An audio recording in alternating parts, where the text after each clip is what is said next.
guddifanna jedhanii yaadanii akkamitti mucoon tun rakkina kaabaatee fira ishiititti machuu hin dandeessu warri dhiiphii deeggaran maaliif dubartoonni sun dulloonni miidiyaa irratti argaman kun maaliif akkatti yuusuu danda'anii maaliif akka gizee caaluu san ergamtoota dhiiphiititti dhugaa san awwaaluudha jedhanii yoota keenya irratti duulaa turasanii ammas immoo warri dhiiphii kun maaliif dhugaa ishee rakkin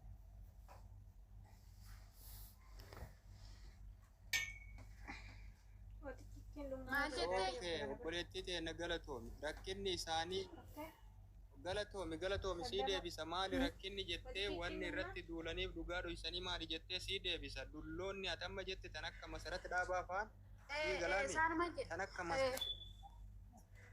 tan akka masarata dhaabaa faan warra mootummatti hirkatee daaninnatti ta'ee osoo Oromoon hin beekin hayyoota galaafataa ture ammas galaafata aan du'aalam galaafatuuf deeman milkaayuu dhabnaan manuma hidhaa san keessattuu tursiisuu qabna sila ajjeesuu hin dandeenye qananii galaafanne isa man hidhaa keessatti tursiisuu qabnarra miidiyaa wannan jechuu barbaade yaa Oromoo osoo dhuguma dubbachuudhaaf taanaan mee mucaa kanas haa ta'u artistoota keenyas haa ta'u maaloo dhugaa dubbachuudhaaf shirri artistoonni bakka lamatti citanii jiran kan mootummaatii fi kan maalii jedhan isaan lacheen ol dheedaa jiran artistoota keenya kana osoo eegganne maal rakkina qaba warra bashaa ba'een eeggatanii maal rakkoo qaba osoo waan baay'ee hojjechuu hin dandeenya eegduu osoo onnee jedhaniif warri qaban hin eegduu hin qaban isaaniyyuu qabaachuu danda'an beekamu garuu maaliif gara dhumaa darba boochaa fi gaddi bichaan maal faayidaa nuuf qaba oggaa badee qofa iyyuu faayidaa hin qabu osoo waan tokko waan ittiin wal gargaarre too eegdurree goone fi maal rakkina qaba jedha gizee hunda maaliif isaan nu jedhanii akka barbaadanitti garaa isaaniitiin jiraatanii sirbanii akka Haftaamuu Alamoo akka Caalaa Burtumeefaa yaa Tafarii Salaaleefaa garaa isaaniitti jedhanii amantii jijjiiratan dhuguma amantiin baranatti mul'ata sitti fakkaatin Oromoo waan itti duuluudhaaf jedhanii akkasitti amantii jedhan ijoolleen kunis garaa isaaniitti jiraachuu hin danda'an mucaan kunis har'a Oromoodha jedheeti malee waan biraati miti akka barbaadetti waan barbaade faarsee du'aa faarsee jira faarsee abbaa fi faarsee buluu hin danda'a garuu saba keenyaa jedheeti aadaa keenyaa jedheeti mucaan kun hatee of harkaan qabu yeroo baay'ee beekan keenyaan galaafatamu numaaf jedhaniiti saba keenyaa jedhaniiti yeroo baay'ee akka bineensatitti akka hattuutitti reebamanii quba osoo qabaanne maal ta'a gaafuma bo'oon bichaa aduu du'an bichaa bo'uuf faayidaa maal qabaa asiin jechuu barbaade tokko asittaan deebi akka dulloota miidiyaa warra dhiiphii kunii gaafa erga mucaayoon kun rakkina keessa jiraatte isoo dhuguman taala kana kan rifatan ta'eeti maalidhaa fi obboleetta ishiititti obboleettii ishiititti haadha isaa abbaa ishiititti maaliif itti himin mucaayoon kun rakkina keessa jirti rakkina akkanaa kana keessaa baasaadhaa jedhanii maaliif erga mucaan kun miidhaa jiru siraatee duraan maatti dubbate lama asan deebi'a dulletti intalli miidiyaa boqqolloo sirra hojjettu suni eegarte aduu awwaalte barii aduu awwaalchaa barii suura ishiin kaate gartee guyyaa dhaloota ishiin wanni jette kun hamma intalli sun dhuguma mucayyoo sanii quuqamtee jirti fakkaata dulloonni sun Oromoo bujaajessuudhaaf malee. Dirree galatoon dhugaa rabbeetitti galatoon onni irraa dubbataa jirti bar onni irraa dubbata kakka keetii kana baay'ee dhabnee rakkanne bar warra akka gastirra jirtanii warra jalaa dubbii kana agartanii taaf gootan warra dhageeffattan kun oromummaan keessan isinitti beeytanitti sabboonummaan keessan namni keessan qaaliin mana hidhattu guramaa jira beeytanii as jara jirtanii as jara teettanii kanniin dubbaturree warra akkaseetii jechuudha. Kanatti masarratti sunis akkanatti ijoollee baay'ee gaggalaafachiisaa kan turtedha niitiin tun nyaqarsa taa'aa intalatti san akkamitti akka gaggalaafachiisnu bicha. Masarata dhaabaa qajeelatti bira gayamee jedhe masarata dhaabaa jara keenya dhageeffadha namni amma qaadhaye anatu itti gaafatama an waan dhagaye waan qabatamatti biyya keessaa nama biyyaatirra yoo xiqqaate nama 3-4 nama rakkoo shira isaanii beekurraa yoo dhagaye malee hin dubbadhu dhageeffadha biyya namaa jirra malee Finfinnee keessa jira dhageeffadha abbaasitti malee Finfinnee keessa jirra Adaamaa keessa jirra shira isaan dalagan mana isaan oolan bakka isaan oolan waan isaan mari'atan baay'isawwee bar namni kaleessa gastii kanarratti dhufee bar gasti kan guruppii isaanii keessa dubbatee bar warra guruppii isaanii keessa jiru maal inni akka dubbate keessan dubbisee guruppii kanarratti as gastii kanarratti illee dhufee dubbate bar isinii galaani biyyaa waan isaan keessa jiran shantatan sabboontota akkaataa isaan itti nyaataa jiran eenyu fa'aan akka nyaataa jiran namni torba artistii keessaa namni 5 qaama biraa keessaa na bira ga'ee jiraachuu maqaan isaanii ana isiniif zara isiniif oromoon irraa of eeggachuu ammaaf immoo Andu'aalam Sagalee fi kan shiraan achi keessatti uggurame gadi baafadhaa isiniin jechuu fedha sirrii jettee kanani namittiin haalli isii jijjiirame namittiin suuraan isii jijjiirame sun sabboontota nyaataa sabboontota galaafataa qabaana gallakkisaan guyyatti yeroo 3 yeroo 4 poostii godhaa jirtam shirri maan irratti beekameef bar maa shirrin irratti beekameef agartee shirri isaan irratti beekamna waan barreessaffaa dileetii godhan intalli boqqolloo moonessan jedhi intala wallaggaa gaalli suni ani dhaqaa ishii dirreen beeku eertuu magaala intala wallaggaa gammoojjii san hin deessu dhalchitu ishiin xaxxu mucaa roobalee kan jedhamu mucaa tanaan dura suura mucayyoo takka biiroo gallakkisa tokko hin beektanii miti dhiira keessais innillee waan inni jedhee barreesse tanaan dura gaafa ishiin duutaban jechuudha wayi jedhee barreessee ture innillee isarree jagatuu qabde keessa mammaasa maal jedhee Abduun jidaadha. Mucaa kana hin beektani tanaan dura ajandaa godhatanii turan jarri.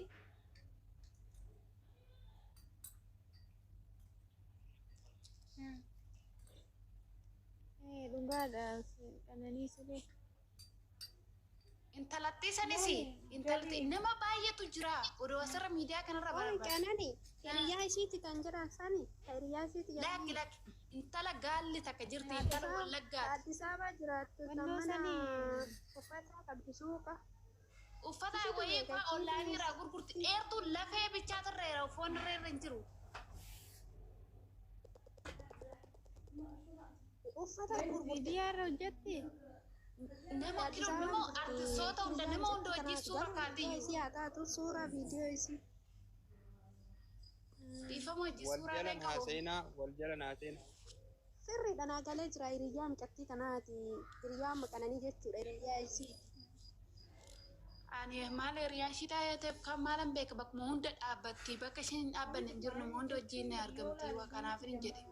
Nama jechuun Oromoon nama kanaan booda nama keenya adda baafadhaa diinni keenya dhugaa maal jedhe Dr. Gammachuun amaara caaluu Oromoo amaara ta'eedha jedhe. Amma diinni keenya diina ta'a warra phiiphii jala irrafanii amma diinni keenya.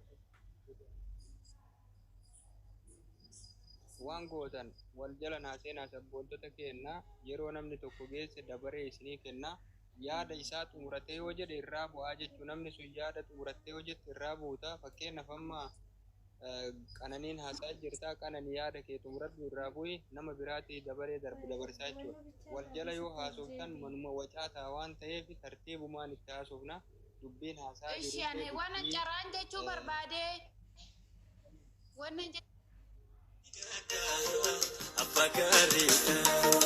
Apagari besu safi, apagari ka. Apagari besu safi, apagari ka. Apagari besu safi, apagari ka. Apagari besu safi, apagari ka.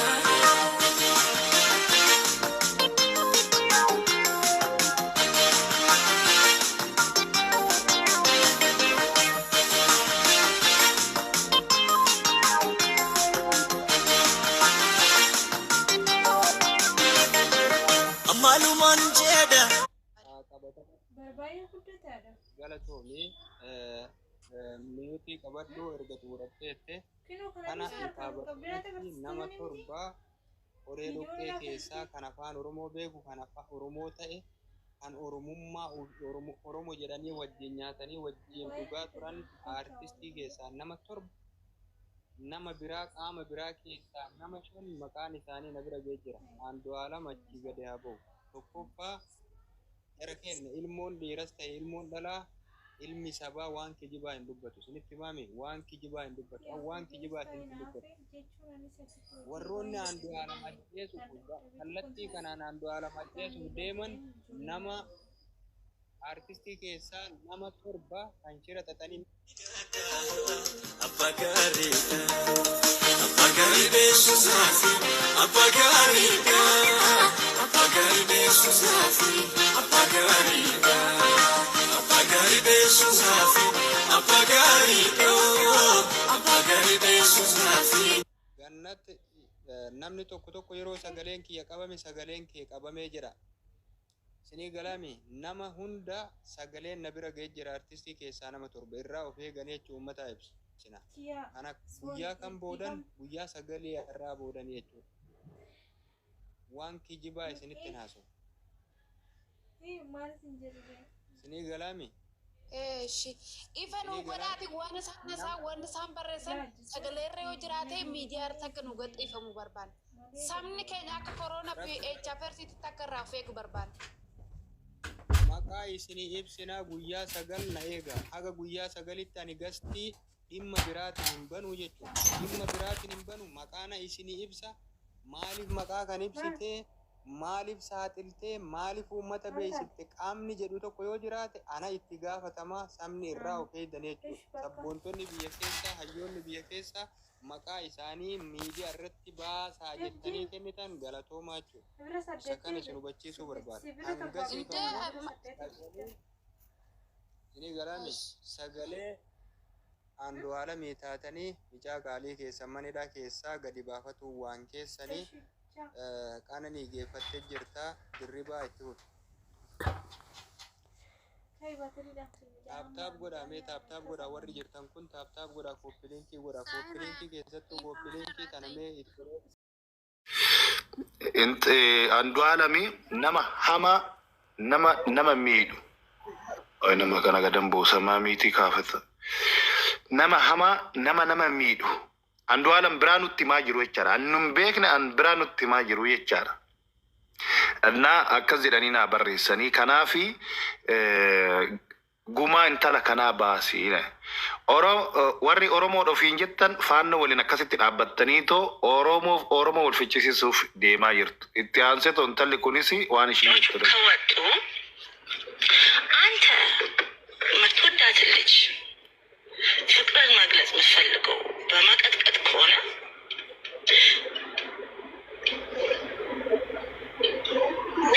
ዋይ ልጅ እኔ አሁን ምን ጎድሏት ነው? አሁን እኔ አርግዛ ወይ አላገባሽም ብሏት ምን ሪዝን ይኖራታል? ገብቷችኋል? እራሷን የምታጠፋበት ብዬ ማስበው ሜቢ ከዚህ በፊት ያላት ኢንታንግልመንት እርቃን ፎቶ አጡ ምንድን ነው? ይሄንን ለእኛ ግልጽ መሆን አለበት። ተገላም ከሆነ ሁዲሬት እኔ አሁን እንደገባኝ ከሆነ በጣም ፓወርፉል የሆኑ ሰዎች ኢንታንግልመንት ሊኖረው ይችላል ብዬ እንደሰማሁት ከሆነ አሌጅርሊ ጋይስ እኔ አንዱ በጣም ነው የምወድህ ግን ትደበድባታለህ ቢል ኢንፎርሜሽኖች ከወጡ አንተ jara warra faannoo kana waliin maal gochaa jiru wallaalawwan keenya duula banaa jiru jechaadha. Oromoon yoo miidhaan akkasii walirraan gahe namni ani irraan gahe saniinis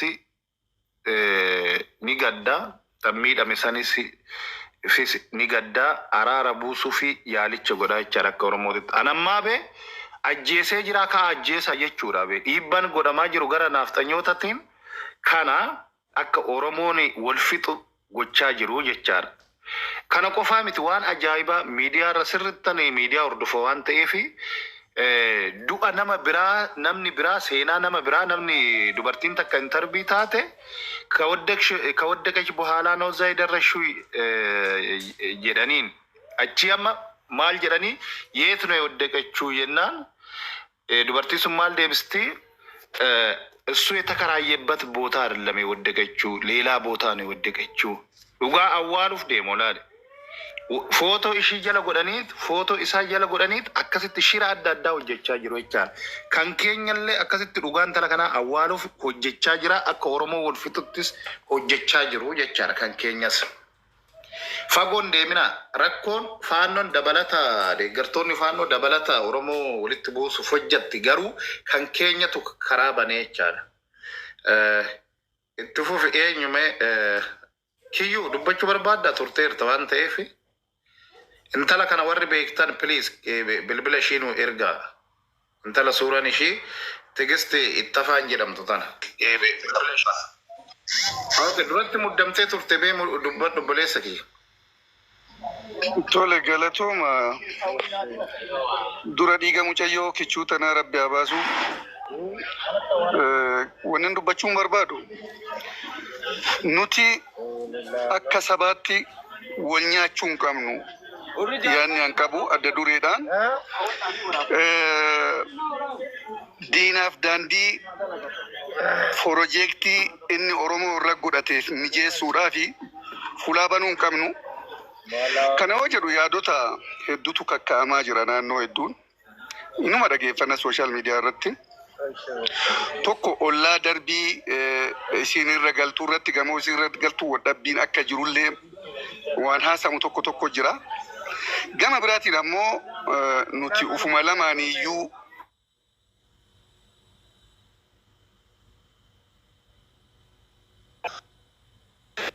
kan diinuma nuti godhee jedha. Artiist Dubar Suleemaan Ammatu. Wanta lama qofa rakkina kanaaf bu'uura. Gadi fageenyaan ammoo Oromoon xiinxalluu qabu.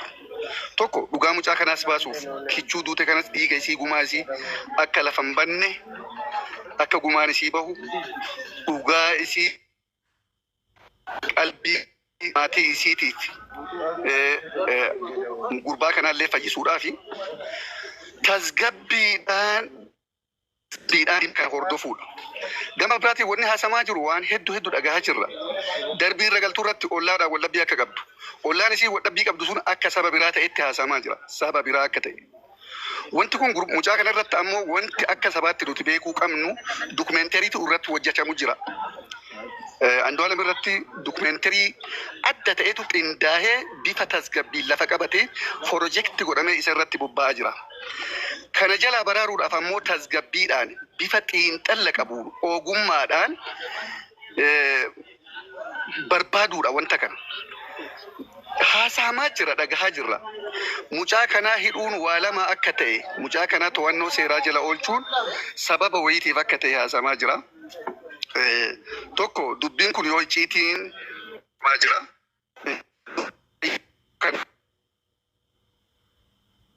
Atu saba bira. Networking kee.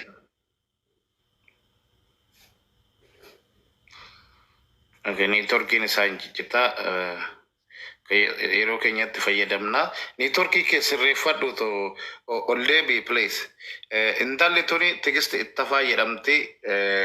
Qananiidhaan walitti barreessinee akka ishiin ufajjeessuuf deemtu natti barreessite kinoo ragaan jetteetoo poosti gootee qeerroo biyya jirtan intala kana poolisii Finfinneetti fi eeruu kennaa intalli tun akka qabamtuu fi eeruu kennaa wanti sunoo dhugaa ta'ee jechaadha. Warri bilbila ishii qabdan gara keessatti nuuf kennaa. Isin turratti hojjechuu qaba namoota informationii akkasii poosti godhan miidiyaa irratti poolisiin barbaada. Oh my God. Ani be maallaquma guddaa osoo kennaniitu akkas jedhanii maamiti be hankennitu sumuni ishiidhanu nyinyi jettu tena jenna osoo nyinyi ta'e ana laala maallaqa nama tokkorraa osoo nan fuudhin saba kiyyaa fi nan biyya jirus ergan biyyaa baheesi tanan gochaa ture ijoollee meeqa tanan barsiisa rakkataa meeqa tanan gargaara maallaqa dhuunfaa kiyya kuni waan miidiyaa irra jiru. Anuu hin dubbanne jechaadha. Anaaf tulluu malee eenyudha biyya alaa kana Firaa'ol Itichaa caala inni abbaa qabeenyaa guddaadha. Mana barumsaa fa'aa Ameerikaa kana keessa warra qabu jechaadha abbaa kaampaaniiti jechaadha. Garuu maallaqa guddaadhaa baastanii osoo gargaartanii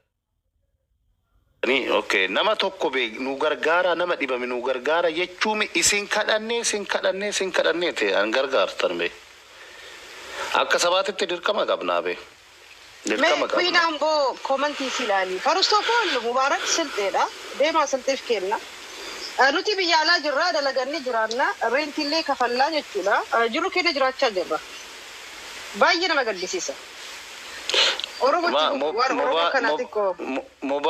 Mubarak fi nu waliin qixxeessina obboleessa koo kadhattuu fi abbaa qabeenyati nuyi tokkoffaa biyya guddate keessa jirra. Biyya hojjetteetoo maallaqa argattu keessa jirra.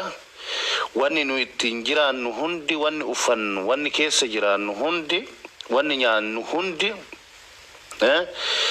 biyya guddate keessatti akkuma kee barbaree akka Mubarak barbaree dhugnee miti maqaa mucaatti sin kaasina. Bakka inni dhaabbatee jira dhaabbatee dogoggoree jedhee dhaabbatee jira. Ish bakka dhisi. Itti gadi qabanitti mammalee ittiin galuufi. Duutiin talaa isin gaddisiisne. Itti fufi eenyu. Joon itti fufi. Anni kasti bareeda la beektaa garuu yeroo wanni akkanaa akka beektee akkuma amma jira waliin himatu namni beektee. Kana waan ta'eef karaa wanni kanuma keessaa gochuu wayya karaa nama dhuunfaan wayyu akkasii wayyu.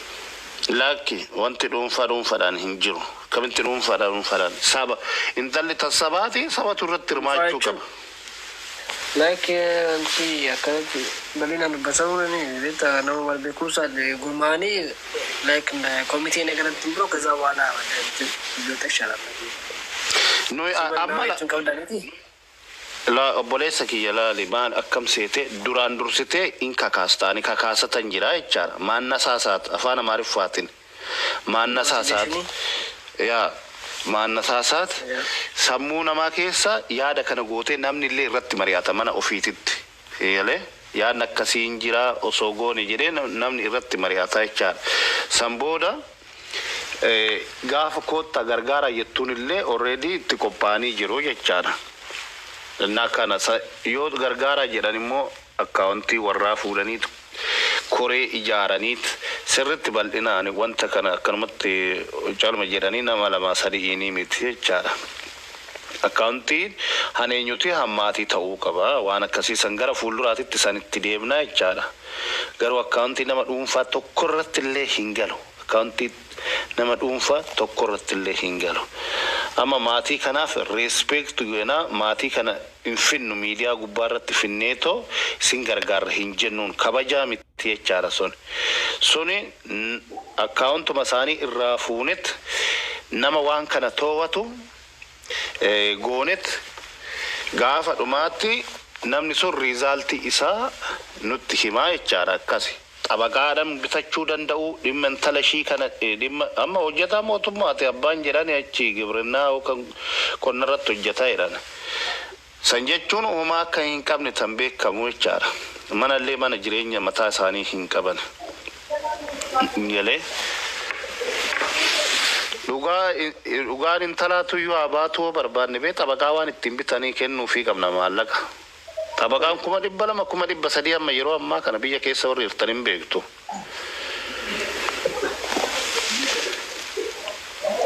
Tola itti fufi. Tola moo eebba? Dhuftee moo eebba? Mana kana sinan qattu. Itti fufi okkee eebba. Maali roobalee wal dhaga'uu dadhabne malee I think yoo xiqqaate waggaa sadii waggaa lama wajjin gargaarsuma akkasii hawwannoos. Roobalee bee sagaleen kee maali? Sirreessi yookaan miidhu godhadhu. Shaa jedha. Ankoon kan roobalee. No roobalee jechaa jiran. Innaa jechuun ni beektaa jechuu barbaadeen ani gargaarsa kamuu haa ta'u. Sinirraa hirma hafeen hin beeku tulluunis hin beeka. Garuu waan ani mucoon kun fira kooti jennaan waan dhugaa sitti fakkaachuu didee gaafa sana anis miira keessa galeen dubbadde atis miira keessa galtee ganna darbattee jechaan taaniitiin sin arrabsite baay'een sitti gadde. Ani baay'ee oddoo guddaa siif hin qaba. Yaadama dubbatte sirriidha. Kana nan fudhadha. Abbaan hojjetaa mootummaati. Hojjetaa mootummaa jechuun I think barnootaatiin maastersii nama qabu garuu educated personidha. Hojjetaa misooma qonnaati. Naannaa sana keessa akka inni hojjetu kana ni beeku jechuudha. Birriin isaan barbaachisaa kanadha. Garuu moor abbaan kan inni barbaadu osoo eenyu Buunoo Baddallee kan jedhe tokko jira. Hanga erga argame yookaanis immoo gara tokko ta'ee booda manni murtii kun gara sanaatti osoo deemamee booda kan jedhu kaase inni nan fudhadha. Maaliif osoo jechuun dhugaan argamee booda bakka Okay, waa tokko si gaafadha. Dhugaan osoo bahuu baateen gargaartamoo hin gargaartu? Nan gargaarsa. Osoo dhugaan bahee hoo hin gargaartamoo hin gargaartu? Jechuun abbaan kanatti gammada isa jedhu. An qaama gama kooti nan gargaara. Maalifi dura dhugaan bahuu yoo bahuu baate hin gargaaru soni bee. Laki jecha abbaatu itti gammada. Ani garuu an feeyyoo haa ta'u kamisaa ta'u kana nan gargaara. Gargaaru jechuun akka dhugaa sun bahuu barbaade humna maallaqaatiin oolkaa dhaabbanne maal godhaa taphataa bitata. Yaa natti jette sirriidha maallaquma. Kuni bee amma torban lama jedhanii miti kinoo guyyaa 14 fudhatanii. Yaa kanaafuu hin gargaarra. Lubbuu namaati miti guyyaa 14 miti waggaa 4 hin dhumatu. Yaa nama jette sirriidha. Ani eenyutti dhumate mee tani eenyutti dhumate biyyatti? Abukaatoo bitachuufis natti jette sirriidha. Torban lama qaxaroo ammallee torba. Beellama itti fufa. Ammas mucaanis mana hidhaatiin bahu beellamni itti fufa. Yeroodhaan beellamni itti fufa ammas. Eegalee amma abbaan maaliidhaan mana murtii deddeebi'a. Deebuu qabdaa miti? Naa galee nan beeke. Achi yoo maallaqa qabaatte humna maallaqaa yoo qabaatte. Sirrii kee. Kanaaf annan amma yoon gargaarin booda hunduun dagata sii galee amma yoon gargaarin inni laal tiraanspoortii godhataa dhimma intala isaa kana deddeebi'eetu tiraanspoortii godhataa xabaqaa ittiin bitataa seegalee kun maallaqa guddaa ani yeroo tokko obboleettiin tiyya keessi biyya keessatti eegaltee miliyoona walakkaa fixes hin jedhaabe haquma ishiit irratti miliyoona walakkaa Tabakan amma maal godhaa yeroo yaadamma kaasta sirriidha. Yaadamni kaasta sirriidha. Kanaaf humna maallaqaatiin gaafa bira dhaabbattu